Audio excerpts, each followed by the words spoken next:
오늘 설교 제목은 다윗이 만난 하나님이라고 하는 제목으로 시편 106편 1절부터 5절에 있는 말씀을 가지고 함께 은혜를 나누겠습니다. 다윗의 삶을 깊이 살펴보면 하나님이 그의 삶의 안에 깊이 역사하시고 함께 하시며 간섭하심을 보게 되어집니다.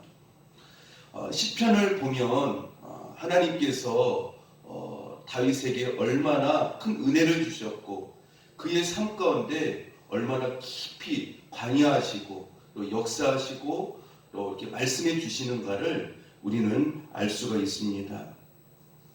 다윗은 이런 하나님을 깊이 인식하고 느끼며 하나님 앞에 영적으로 민감한 반응을 보이면서 살았던 것을 보여주고 있습니다. 그래서 시편 말씀에 보면 그 한 구절 한 구절이 다윗이 하나님 앞에 얼마나 민감하고 하나님 앞에서 살았는가를 우리에게 구체적으로 보여주고 있습니다. 성도도 마찬가지입니다. 하나님께서 자기의 삶 가운데서 보이지 않지만 하나님께서 자기의 그 인생 가운데서 역사하시고 또 인도하시고 크신 손으로 붙잡아 주시는 것을 또한 하나님께서 나를 위하여서 일하고 계심을 깊이 느끼고 민감하게 거기에 반응하면서 살아가는 사람을 가리켜서 영적인 사람이다 또는 하나님의 사람이다 복 있는 사람이다 라고 말씀을 하는 것입니다. 그래서 이 하나님의 일하심을 하나님께서 그의 인생에 함께 하심을 깊이 느끼는 사람은 항상 담대함과 긍정적인 사고와 기쁨과 확신이 가득한 은혜의 삶을 살게 되어진다라고 하는 것입니다. 그래서 성도는 신앙생활에서 아주 중요한 것이 있습니다. 그것이 무엇이냐면요, 내 삶 가운데서 하나님을 얼마나 깊이 느끼느냐라고 하는 것입니다. 여러분들 일주일 동안 삶을 사셨지만 어떻게 그 한 주간 동안 하나님을 깊이 느끼셨습니까? 하나님이 느껴지십니까? 또한 하나님께서 나를 위하여서 내 인생 앞서서 일하시는 그 하나님을 얼마나 느끼느냐, 얼마나 체험하느냐, 이것이 굉장히 참 중요하다라고 하는 것이죠. 이러한 것을 느끼느냐 못 느끼느냐에 따라서 그 신앙의 삶이 어떻게 되어진다라고 하는 것이 거기에서 그 결과로 나타나게 되어진다라고 하는 것입니다. 여러분들, 다윗이 하나님 앞에 하나님을 깊이 느끼면서 살았다라고 하는 것을 무엇을 통해서 알 수 있을까요?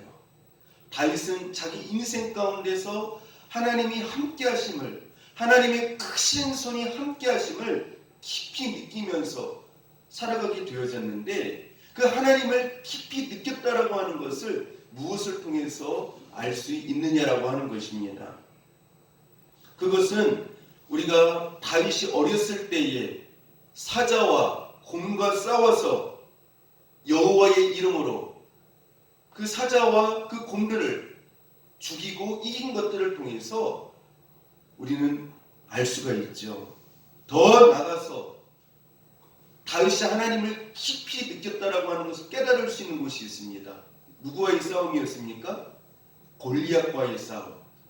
사울 왕과 이스라엘 백성들은 하나님을 깊이 느끼지 못했어요. 하나님이 그 인생 가운데 체험되지 아니했어요.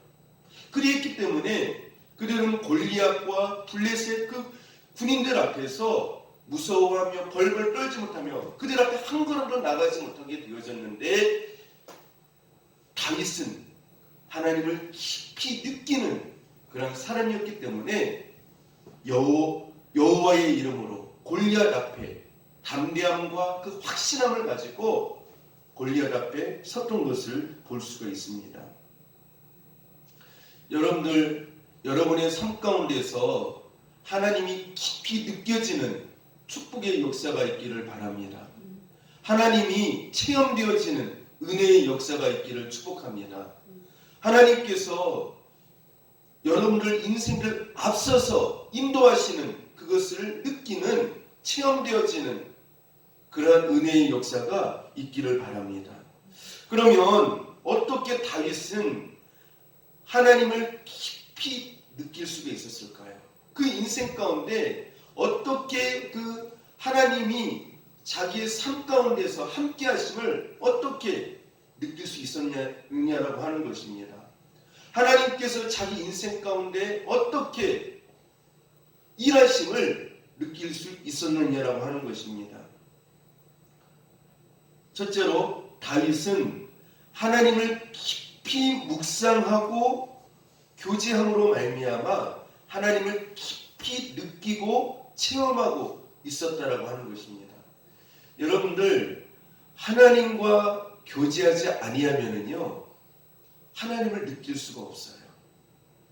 여러분들 하나님과 깊은 은혜의 교제를 나눌 수 있기를 바랍니다. 하나님과 바른 관계를 가지시기를 축복합니다. 하나님과 깊은 관계와 바른 관계를 갖게 되어졌을 때에 내 인생 가운데서 하나님이 느껴지는 것이에요. 하나님이 체험되어지는 것이에요. 하나님께서 나를 위하여서 일하심을 보게 되어진다라고 하는 것입니다. 이렇게 말씀 묵상과 하나님과의 바른 교제를 통하여서 다윗은 하나님을 깊이 느끼고 체험하는 그런 삶을 살아갈 수가 있었다라고 하는 것입니다. 그러므로 다윗은 험난한 세월 가운데서도 그 오랜 세월 동안 흔들리지 않고 순종하며 하나님의 뜻을 이루어가는 삶을 살아갈 수가 있었다라고 하는 것입니다. 따라서 성도는 얼마나 인생에 어려운 삶이 없고 형통한 삶이 중요한 것이 아니라 어떠한 환경과 상황 가운데서도 하나님을 깊이 느끼며 체험하며 하나님께서 나를 위하여서 일하심을 보느냐, 이것이 굉장히 중요하다라고 하는 것입니다. 우리가 이러한 역사가 있게 되어졌을 때에 담대함과 확신과 흔들리지 않는 신령을 가지고 우리가 이 세상을 살아가게 되어진다라고 하는 것입니다. 그래서 오늘 본문을 통해서 다윗은 자신의 신앙을 세 가지로 이렇게 고백하고 있는 것을 말씀해 주고 있습니다. 오늘 본문 1절에서 다윗은 하나님을 어떤 하나님이라고 고백하고 있습니까? 따라서 합시다. 선하시고 인자하신 분. 하나님을 어떤 하나님으로 고백하고 있다고요? 선하시고 인자하신 분이다라고 고백을 하고 있습니다. 마가복음 10장 18절에도 보면은요, 하나님 한 분 외에는 선한 이가 없느니라 이렇게 말씀을 하고 있어요. 근데 여러분 한번 자세히 한번 그 다윗의 삶을 살펴보십시오. 다윗이 자기 인생 가운데 느껴지고 체험되어지는 그 일하시는 하나님이 선하신 하나님이라고 느껴질까요? 여러분들 우리가 성경에 보면 다윗이 여호와의 이름으로 골리앗을 죽인 다음에 그 다음에 어떤 일이 일어났습니까? 어떤 일이 일어났어요? 사울 왕이 시기심이 가득해가지고 그 다음에 어떻게 했습니까? 다윗을 죽이려고 했죠. 그러면 어떻게 해야 돼요? 하나님께서 이 사울왕을 이 문제의 요인, 자기 인생의 문제의 요인을 없애버리셔야 되잖아요. 그리고 형통하게 하셔야 되잖아요. 왜냐하면 다윗은 이스라엘 백성들이 할 수 없는 그 믿음의 모습을 보여줬고 여호와의 이름으로 골리앗 앞에 나가서 멋지게 승리를 했거든요. 하나님의 영광을 드러냈거든요. 그러면 그렇게 여호와의 이름의 영광을 드러냈다고 한다면 그 다음에 하나님께서 뭘 주셔야 돼요? 그 인생 가운데 형통함을 주셔야 되고 어려움이 없어야 되고 이렇게 믿음으로 골리앗을 이긴 사람은 하나님께서 이렇게 축복을 주신다라고 하는 어떤 그런 본으로서의 그런 모습을, 축복을 보여주셔야 되는데, 그 다음부터 뭐가 임했어요? 사울왕이 시기가 가득해가지고 다윗을 죽이려고 10년 동안을 쫓아다니게 되어지죠. 그래서 10년 동안 다윗은 광야에서 얼마나 어려움을 많이 겪었는지 몰라요. 어떤 때는 포위가 돼가지고 이 사울왕의 군사들에 의해서 포위가 되어져서 죽을 이기에까지 처했던 적도 한두 번이 아니었어요. 여러분, 그 10년 동안 그렇게 힘들게 하신 하나님, 그 광야 가운데서 힘들게 사신 하나님, 선하고 인자하신 하나님 맞습니까? 맞아요, 안 맞아요? 너무너무 힘들잖아요. 너무너무 고통스럽잖아요. 여러분들 광야 생활 그 자체만으로도 얼마나 힘들어요. 그런데 무려 10년 동안 사울왕과 그 사울왕의 군사 3,000명에 의하여서 쫓겨다니는 너무나도 힘든 고난의 삶을 살게 되었다고 하는 것이죠. 그때 믿겨지는 하나님, 그때 체험되어지는 하나님, 선하시고 인자하신 하나님이십니까? 근데 오늘 다윗은 뭐라고 고백하고 있어요? 선하고 인자하신 분이다. 이렇게 고백을 하고 있어요. 그뿐만이 아니죠. 다윗은 왕이 된 후에도 압살롬이라고 하는 그 아들에 의하여서 반역을 하지 않습니까? 압살롬 그 아들이요. 반역을 함으로 인해서 그 왕의 자리에서 쫓겨나서 도망가지 않습니까? 얼마나 그 고통의 시간이었어요. 여러분들 선하시고 인자하신 하나님 맞습니까? 그 후에도요. 그 다윗의 신하가 또 반역을 하게 되어지죠. 그래서 얼마나 힘든 시간들을 보내게 되어져요.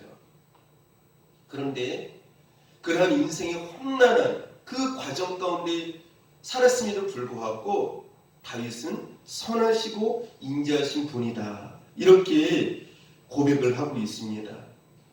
다윗은 숱한 장애물을 경험하는 동안 웃고 울고 떨고 도망다니고 사망의 음침한 골짜기를 넘나들었습니다. 그 과정에서 다윗은 여러 번 하나님을 만났습니다. 그때 만난 하나님을 다윗은 한마디로 표현하기를 선하시고 인자하신 하나님이다라고 표현하고 고백을 하고 있다라고 하는 것이에요. 여러분들, 우리가 인생을 살다가 보면 이해하지 못하는 그런 상황에, 환경에 처할 때가 있어요.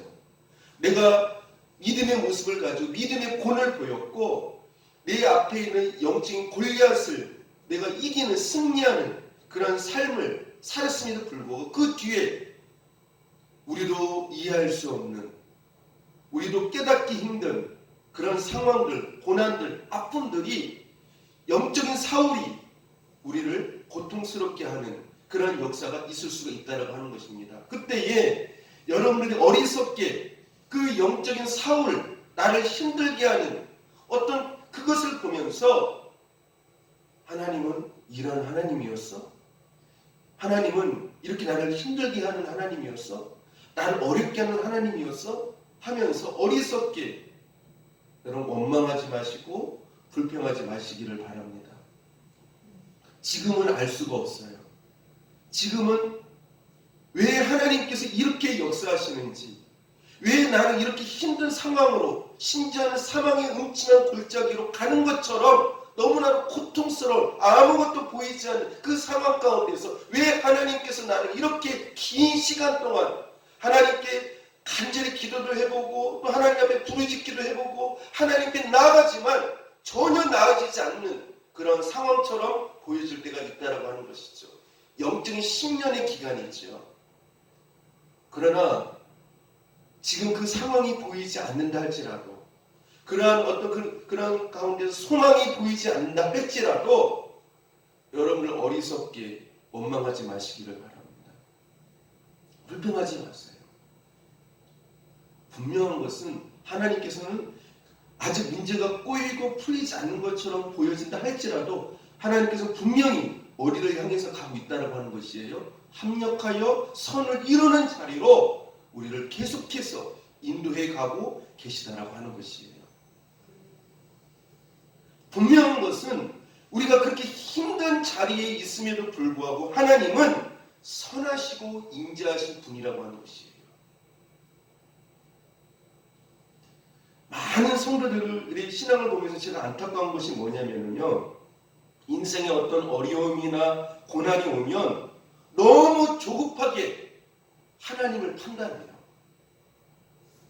나는 하나님이 이런 하나님인 줄 알았는데, 이런 축복의 하나님인 줄 알았는데, 인자와 은혜가 가득한 하나님인 줄 알았는데 왜 나한테 이런 환경이 계속해서 오랜 시간 동안 지속되어지는지 이해할 수 없다라고 하면서 선하시고 인자하신 하나님으로 받아들이질 아니에요. 그러면서 하나님을 원망하고 불평하고 시험에 들고 더 나아가서 하나님 앞에 등을 돌리고 세상 밖으로 나가는 그런 경우가 얼마나 많은지 몰라요.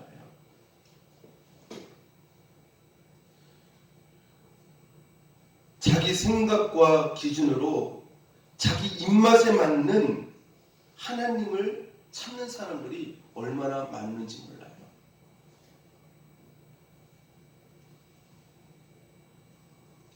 내 뜻대로 안 되고 환경이 잘 열리지 않는다고 하나님, 사랑의 하나님이라고 말하지를 아니해요.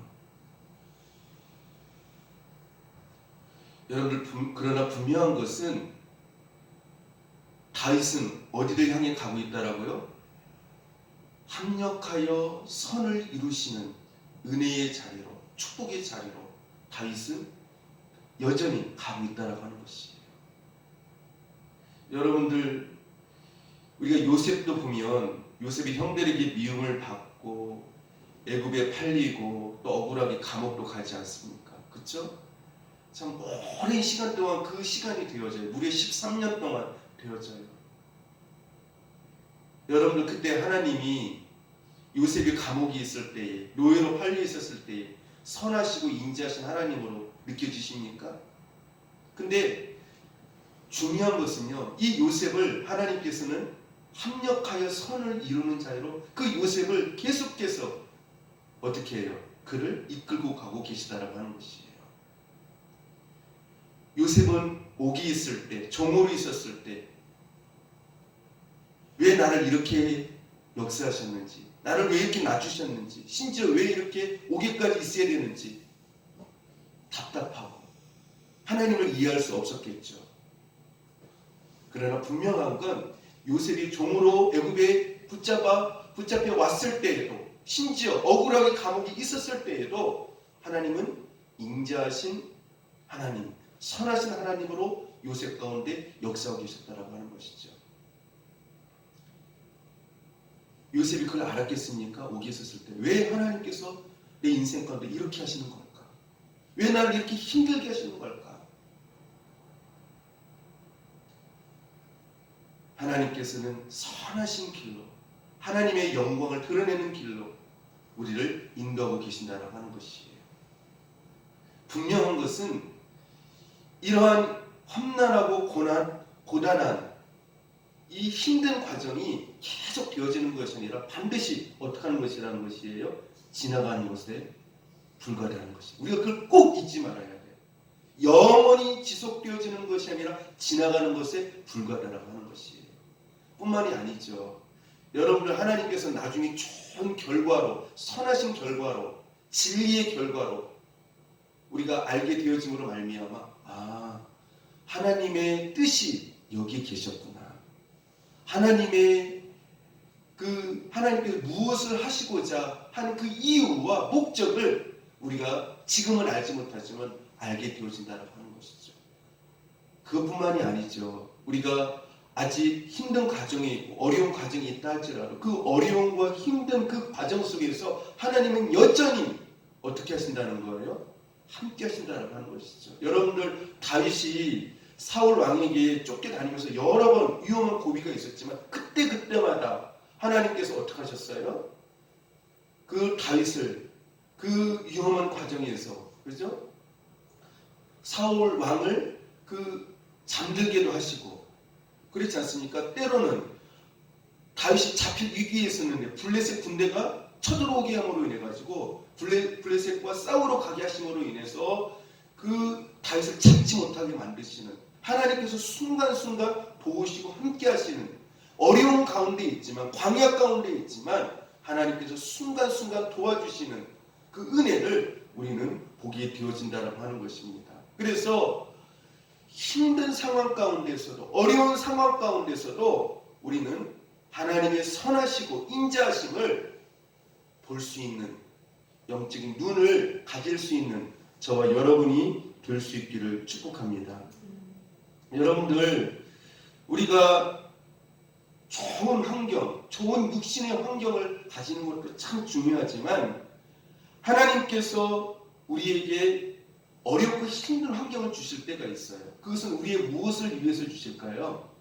두 가지의 목적 때문에 주시는 거예요. 두 가지의 목적 때문에. 하나는요, 무엇이냐면요, 나의 영혼을 위하여서 어려운 환경을 주시는 거예요. 나의 어려운 환경. 이 어려운 환경을 주셔서 나의 영혼의 복을 주시기 위해서 어려운 환경을 주신다고 하는 것이죠.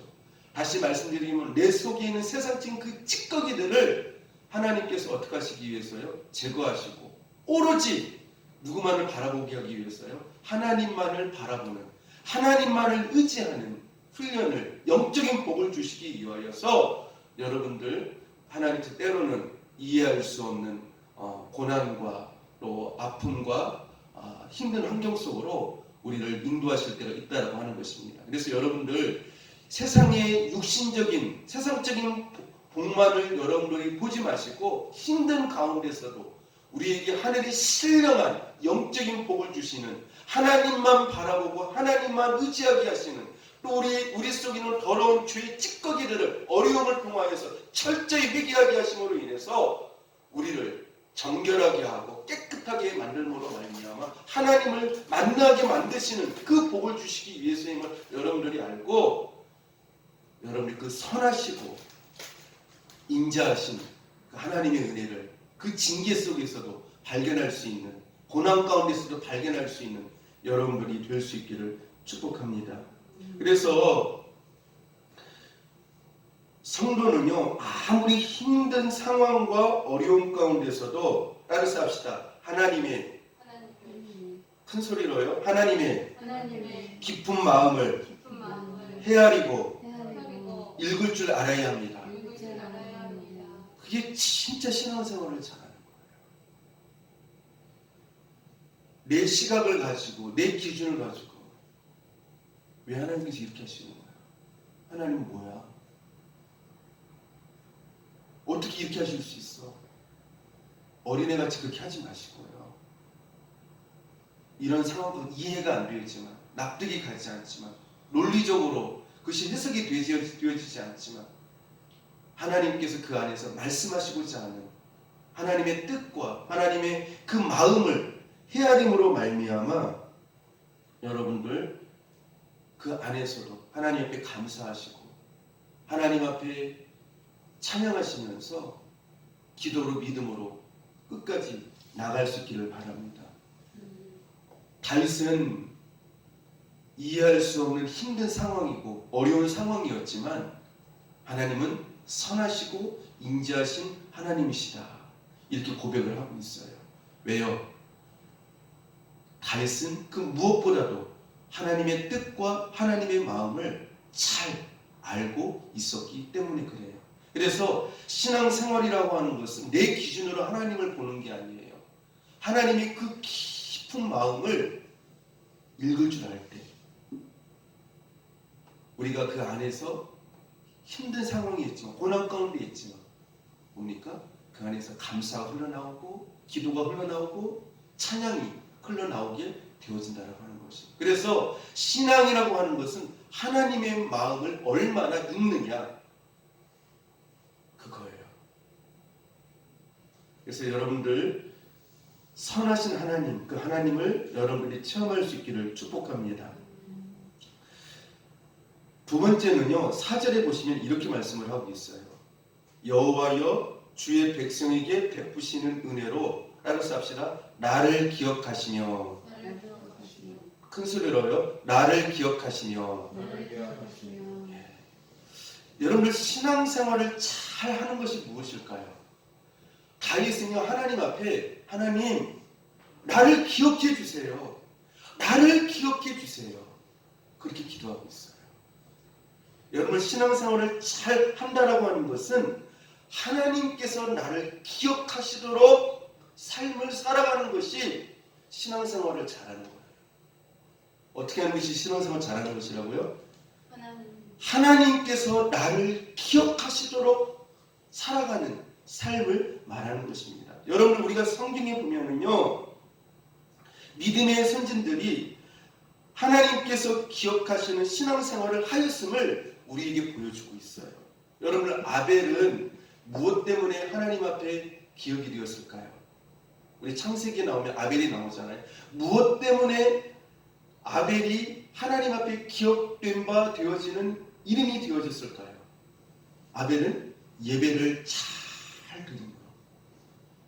하나님께서 받으시는 그 예배의 성공함으로 하나님께서 기억하시는 이름이 되었다라고 하는 것이죠. 그렇죠? 여러분 히브리서 11장에 보면은요, 그 믿음의 선진들에 대해서 쭉 나오지 않습니까? 믿음을 통하여서 하나님 앞에 큰 기쁨을 드린 그 믿음의 선진들이, 그 이름들이 하나님 앞에 어떻게 되었다라는 거예요? 기억된 바 되었다라고 하는 것이에요. 여러분의 축복이 무엇이 축복이냐? 하나님 앞에서 내 이름이 기억된 바 되어지는 것이 굉장히 큰 축복이라고 하는 것이죠. 여러분들 에녹이 하나님 앞에 어떻게 기억된 바 되었습니까? 하나님과 300년간 어떻게 함으로요? 동행함으로 하나님이 그를 기억하게 되어졌어요. 기억된 이름이 되어졌어요.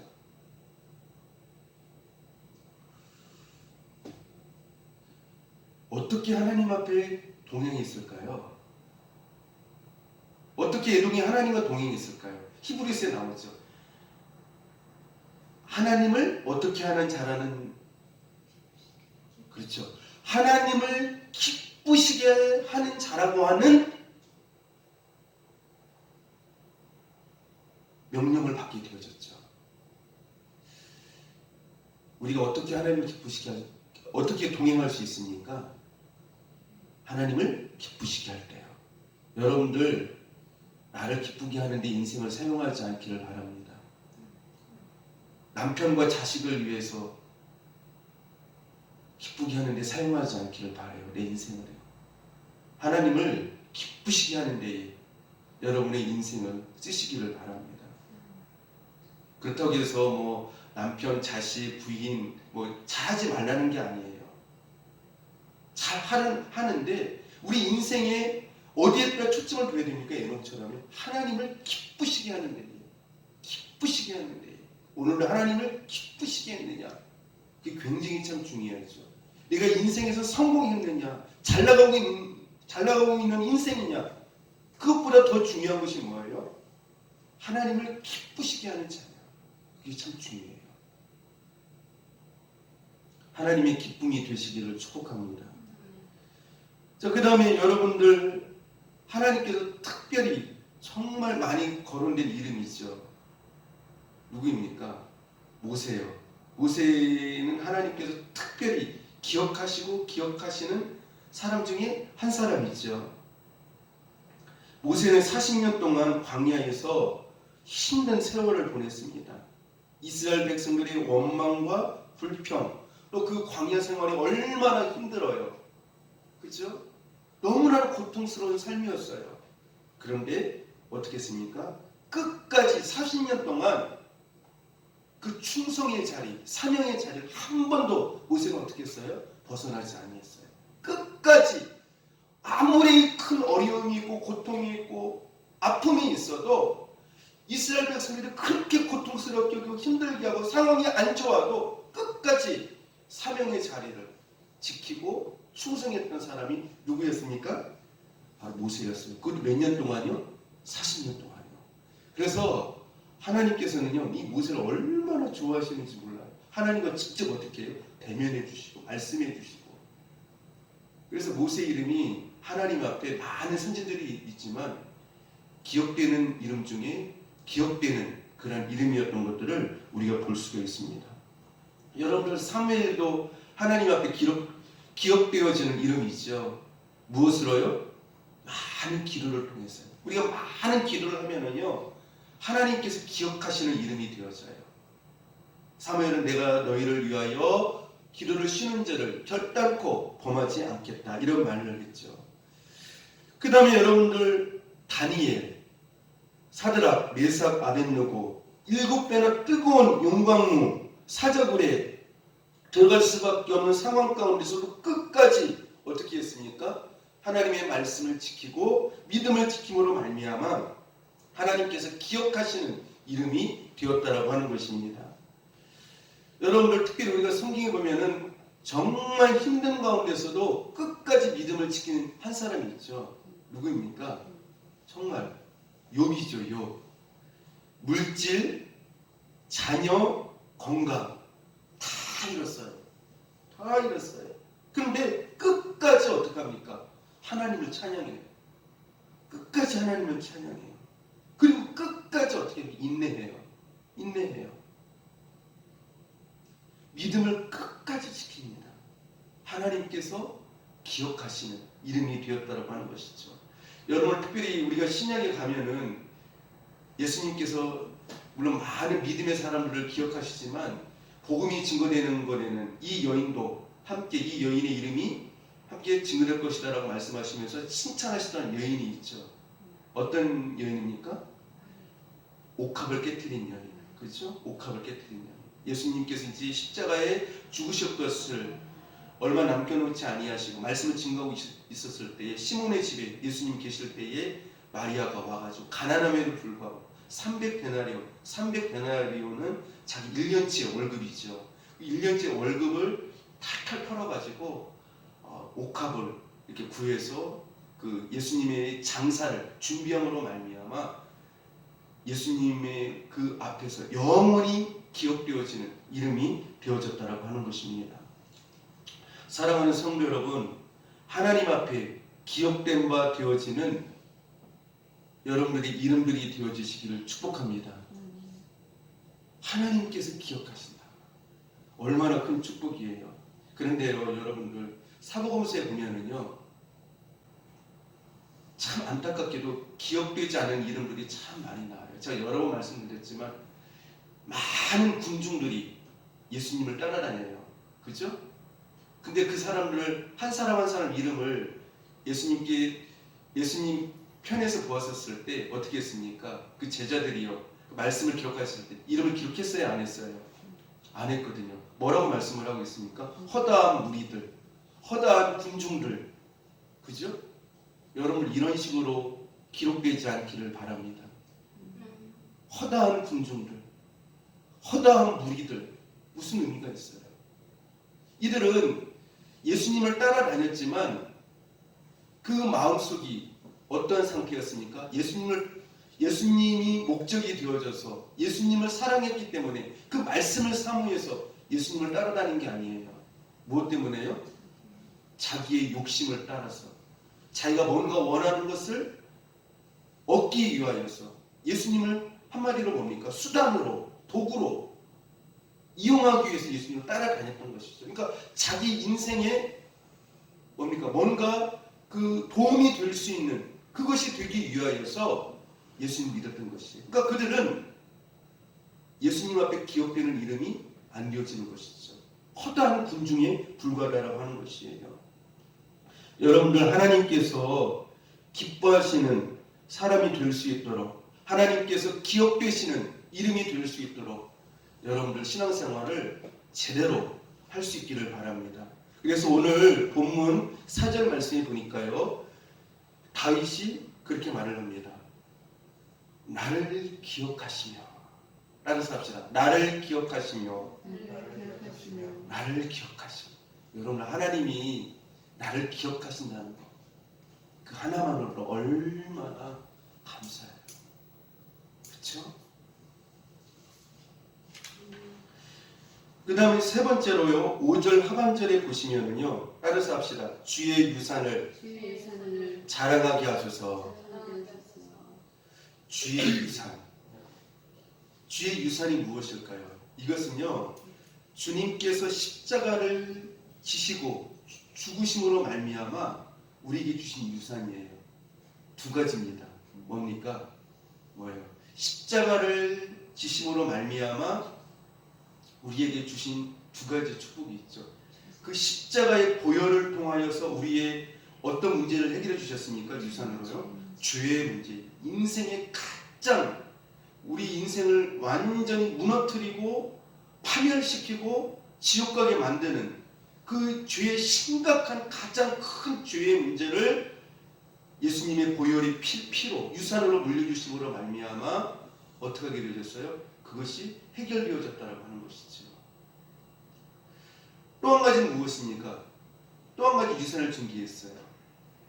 죄가 깨끗하게 정결케 하게 되어지니까 예수님의 보혈의 피로 말미암아 그 다음 주신 분이 무엇을 주셨습니까? 성령을 우리에게 유산으로 부어주셨다라고 하는 겁니다. 그러니까 최고의 유산을 우리에게 주셨다라고 하는 것이죠. 이 성령의 은혜를, 성령의 충만한 은혜를 우리에게 유산으로 주셨다라고 하는 것입니다. 따라서 이게 주의 유산을 자랑하게 하옵소서라고 하는 이 말씀을 한마디로 말하면은요, 따라서 합시다. 주님을 자랑하라는 것입니다. 주님을 자랑하라는 것이에요. 여러분들 사람들은 참 자랑을 많이 합니다. 특별히 여러분들 어르신들 연세 나이 많으신 분들 보면은 뭐를 자랑합니까? 맞아요. 자녀 자랑을 많이 하는데 특별히 손자 손녀를요 굉장히 많이 자랑을 해요. 또 여러분들 세상 사람들은 뭐를 자랑을 합니까? 세상 사람들은요 자기의 성공, 그렇죠? 그 다음에 자기의 잘남 등을 자랑을 하게 되어져요. 근데 예수 믿는 사람들은 그런 것을 자랑하지 않아요. 무엇을 자랑합니까? 하나님만을 자랑해요. 하나님만을 자랑해요. 따라서 합시다. 예수 믿는 사람은 하나님만을 자랑합니다. 성도가 자기 자신의 잘남을 자랑하지 않고 세상의 성공을 자랑하지 않고 하나님만을 자랑한다라고 하는 것은 그가 하나님의 은혜를 깊이 느끼고 있다라고 하는 것이에요. 하나님의 은혜를 깊이 깨닫고 있다라고 하는 증거입니다. 사도 바울이 그런 말을 하죠. 내가 다른 사도들보다 더 많이 수고하였으나 내가 한 것이 아니요 누가 하셨다고 고백을 하고 있습니까? 하나님께서 하셨다라고 말씀을 하고 있어요. 그래서 사도 바울은 그렇게 많은 복음을 전하고 엄청난 능력을 행하고 그를 통해서 하나님의 놀라운 그러한 역사가 나타났음에도 불구하고 자기를 자랑하지 않아요. 내가 한 것이 아니요 누가 한 것이라고 말씀을 하고 있습니까? 하나님께서 하셨다. 예수 그리스도께서 하셨다라고 고백을 하고 있습니다. 그래서 예수님을 깊이 만나는 사람은요 하나님만을 자랑해요. 즉 하나님 앞에서 자기 자신의 무능과 한계를 깨닫고 하나님께서 자기를 위하여 열심을 가지고 크신 손의 그 능력의 팔을 가지고 일하고 계심을 보고 있다라고 하는 것입니다. 자기 자신은 죄인이고 아무것도 할 수 없다라고 하는 것을 그는 깊이 깨닫고 있어요. 하나님께서 나를 붙잡아 주시고 불쌍히 여기시고 긍휼히 여기셔서 은혜로 덮으시고 은혜로 인도하시고 주님께서 내 삶 가운데서 모든 것을 하셨음을 믿음의 눈으로 보고 깊이 깨닫게 될 때에 우리는 하나님 앞에서 자기 자신을 자랑할 것이 없고 하나님의 열심과 하나님의 그 전능하심의 그 능력이 하나님의 그 크신 팔이 함께 하셨음을 알고 하나님만을 자랑하게 되어진다라고 하는 것입니다. 여러분 그 예를 한번 실제로 한번 들어볼까요? 하나님만이 하셨다라고 하는 것, 하나님이 우리의 자랑거리라고 하는 것, 그 한 가지 예를 제가 한번 말씀을 드리겠습니다. 이스라엘 백성들이 출애굽을 하면서 그들의 능력으로 힘으로 할 수 있는 것이 아무것도 없었습니다. 하나님의 은혜이었고 전지전능하신 능력과 하나님의 일하심이었습니다. 여러분들 이스라엘 백성들이 애굽에서 출애굽할 때 그들의 힘으로 출애굽을 하였습니까? 아니거든요. 어떻게 출애굽을 하였습니까? 하나님의 은혜로 출애굽을 하였어요. 특별히 하나님의 은혜인데 어떤 은혜입니까? 어린 양의 피, 어린 양의 피를 문설주의 발음으로 말미암아 그들이 출애굽을 할 수가 있었어요. 이 어린 양의 피는 누구를 말하는 겁니까? 예수 그리스도의 은혜를 말하는 것이죠. 보혈의 피를 말하는 것이죠. 그 예수 그리스도의 보혈의 피를 통하여서 그들이 애굽에서 탈출할 수 있었다라고 하는 것이죠. 그들이 한 것이 아무것도 없었어요. 또 그들이 홍해 앞에 섰을 때 그들이 할 수 있는 것이 있었어요, 없었어요? 아무것도 할 수 있는 것이 없었어요. 하나님께서 모세를 통하여서 어떻게 했습니까? 그 홍해를 가르셨던 것을 볼 수가 있었어요. 하나님께서 하셨다라고 하는 것입니다. 여러분들 광야에서 이스라엘 백성들이 할 수 있는 것이 뭐가 있어요? 아무것도 할 수 있는 것이 없어요. 하나님께서 구름기둥과 불기둥으로 그들을 인도하시고 또 만나 메추라기 반석에서 물을 주셔서 그들을 어떻게 했습니까? 그들이 아무런 어려움이 없도록 하나님의 그 은혜의 그 보자기 싸게 안에 속에 거하게 함으로 말미암아 40년 동안 신발도 떨어지지 아니하도록 옷이 떨어지지 않도록 하면서 하나님께서 그들을 전적인 은혜로 감싸안으셨던 것들을 볼 수가 있습니다.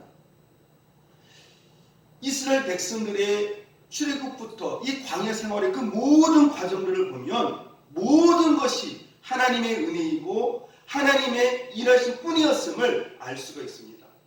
따라서 이스라엘 백성들이 하나님 앞에 자랑할 것이 아무것도 없음을 우리는 깨닫게 되어집니다. 우리도 알아야 될 것이 있어요. 이 광야 같은 이 세상에서 우리는 내 능력, 내 힘으로 우리가 이제까지 살아온 것이 아니라고 하는 것이죠. 내가 내 힘으로 산 것 같지만, 내 열심으로 산 것 같지만, 내 능력으로 산 것 같지만 아니라고 하는 것이죠. 그 뒤에는 하나님께서 보이지 않게 도와주시고 봉인해 주시고 주님의 크신 손이 함께 해주시고 우리가 모든 이 세상을 살아가는 데 있어서 하나님께서 은혜로 덮어주심으로 말미암아 오늘 이 시간까지 이 자리에 있을 수가 있었다라고 하는 것입니다. 따라서 우리는 하나님 앞에 자랑할 것이 아무것도 없어요.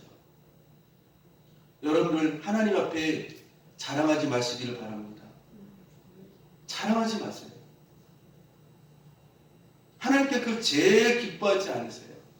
제일 기뻐하지 않으세요. 여러분들 모세가 잘 했잖아요. 여지까지 모든 것이 하나님의 은혜라고 이스라엘 백성들에게 가르치고 잘 인도했어요. 근데 모세가 실수한 것이 있죠. 막판에 이스라엘 백성들이 광야에서 물을 달라고 하니까 어떻게 했습니까? 하나님 이제 기도해서 간구해서 아뢰었죠. 그랬더니 하나님께서 반석을 쳐서 이스라엘 백성이 물을 마시라고 했죠. 근데 모세가 어떻게 했습니까? 그 이스라엘 백성들 앞에서 내가 너희를 위하여 물을 내랴.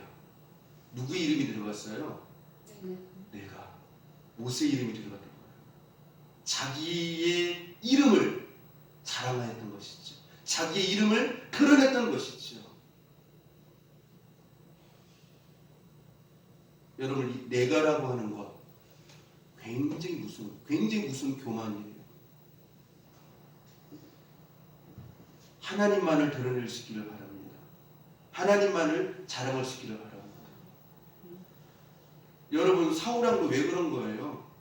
자기를 드러낸 거예요. 계속해서 자기의 기념비를 세우잖아요. 전쟁에서 자기 이름을 써가지고요. 아말렉과 전쟁에서 싸워서 하나님의 은혜로 이겼는데 자기의 기념비를 세워요. 자기 이름을 드러내는 것이죠. 여러분들 하나님만을 자랑할 수 있기를 축복합니다. 우리는요 세례 요한과 같이 우리는 그의 앞에서 사라져야 될, 그렇죠? 소리에 불과한 자들이에요. 그걸 우리가 아시고 하나님 앞에서 더욱더 우리 자아를 내려놓고 십자가에 못 박는 성도님이 될 수 있기를 바랍니다. 고린도전서 3장 21절에 보니까요 이렇게 말씀을 하고 있습니다. 따라서 합시다. 그런즉 누구든지 사람을 자랑하지 말라. 그런즉 누구든지 사람을 자랑하지 말라. 이렇게 말씀을 하고 있고요. 시편 105편 3절에도 보면은요. 그의 거룩한 이름을 자랑하라. 여호와를 구하는 자들은 마음이 즐거울지로다. 그의 거룩한 이름을 자랑하라. 누구의 이름만을 자랑하라는 것이에요? 하나님 이름만을 자랑하라는 것이에요. 갈라디아서 6장 14절에 보면은요. 사도 바울이 이렇게 말합니다. 그러나 내게는 우리 주 예수 그리스도의 십자가 외에는 결코 자랑할 것이 없으니. 무엇밖에 자랑할 것이 없다는 거예요? 예수 그리스도의 십자가의 그 은혜만이 자랑할 것이 없다는 것이에요. 여러분 예수님의 십자가만 자랑할 수 있기를 바랍니다. 우리는요 자랑할 게 없어요. 내가 잘났어도 하나님께서 그만큼 크신 은혜를 주셨기 때문에 우리가 잘난 거예요. 그렇기 때문에 우리의 잘남을 자랑할 수가 없는 것이죠. 그것마저도 누구의 것이기 때문에요? 하나님의 은혜이기 때문에요. 그래서 우리는 여호와만을 자랑할 수밖에 없는 것이에요.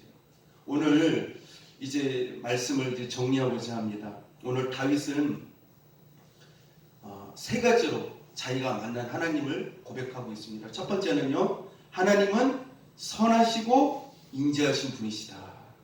아셨죠?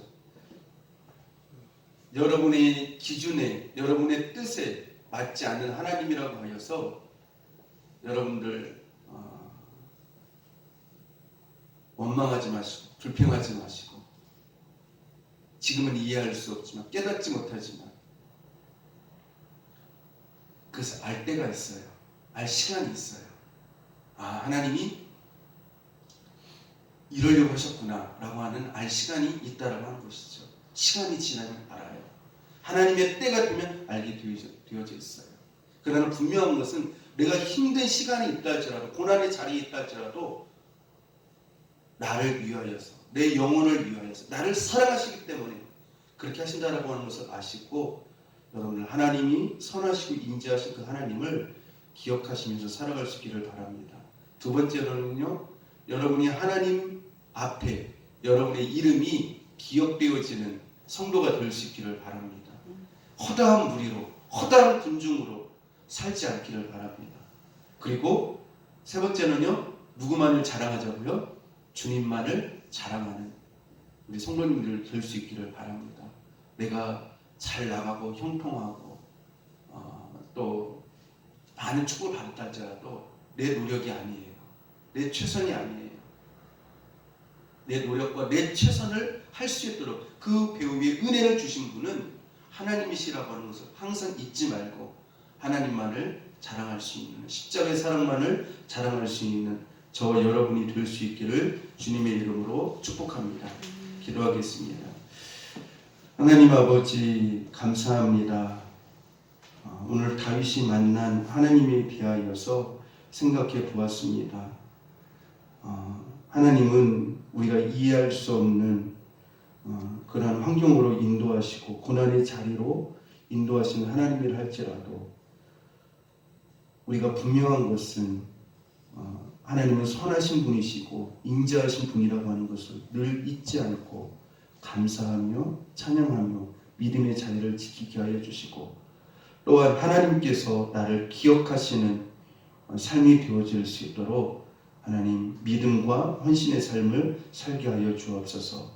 그리고 우리가 이 땅을 살아가면서 세상 것을 자랑하며 나의 어떤 그런 잘남, 성공, 어떤 그 형통, 복을 자랑하는 것이 아니라 오로지 주님만을 자랑할 수 있는 저희를 되게 해주셔서 하나님 앞에 큰 영광 돌릴 수 있는 믿음의 성도들, 성령의 인침을 받는 귀한 성도들 되어지게 하여 주옵소서.